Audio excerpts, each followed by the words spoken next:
നിലപാടിൽ ഉറച്ച് നിർഭയത്തോടെ ഇറാൻ. മറുഭാഗത്ത് അനുനയത്തിന്റെ പാതയിലെത്തി ട്രംപ്. നെതന്യാഹു നേരിട്ട് വന്ന് ഉപദേശിച്ചിട്ടും ഇറാനെ ആക്രമിക്കാൻ ട്രംപ് തയ്യാറല്ല. കാരണം ഒന്നു മാത്രമാണ്, ഇറാന്റെ തിരിച്ചടി എന്തായിരിക്കുമെന്ന് ഇപ്പോഴും ട്രംപിനും കൂട്ടർക്കും ഊഹമില്ല. നെതന്യാഹു പറയുന്നത് കേട്ട് ഇറങ്ങിയാൽ പണി പാളുമെന്ന് ട്രംപിനറിയാം. ഇറാൻ പ്രകടിപ്പിക്കുന്ന ആത്മവിശ്വാസവും അമേരിക്കയെ പേടിപ്പിക്കുന്ന കാര്യമാണ്.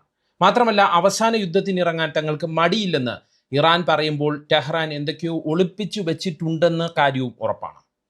ഇറാന്റെ പ്രവചനാതീതമായ സ്വഭാവവും ട്രംപിന് മുന്നിലെ വെല്ലുവിളിയാണ്. അറബ് രാജ്യങ്ങളും ട്രംപിന്റെ അടുത്തയാളായ എർദോഗനും തുർക്കി പ്രസിഡന്റ് എർദോഗനും കൊടുത്തിരിക്കുന്ന മുന്നറിയിപ്പും അതുതന്നെയാണ്. മാത്രമല്ല, ഇറാനു വേണ്ടി പുതിയ സാഹചര്യത്തിൽ റഷ്യയും ചൈനയും ഇറങ്ങുമോ എന്ന പേടിയും ട്രംപിനുണ്ട്.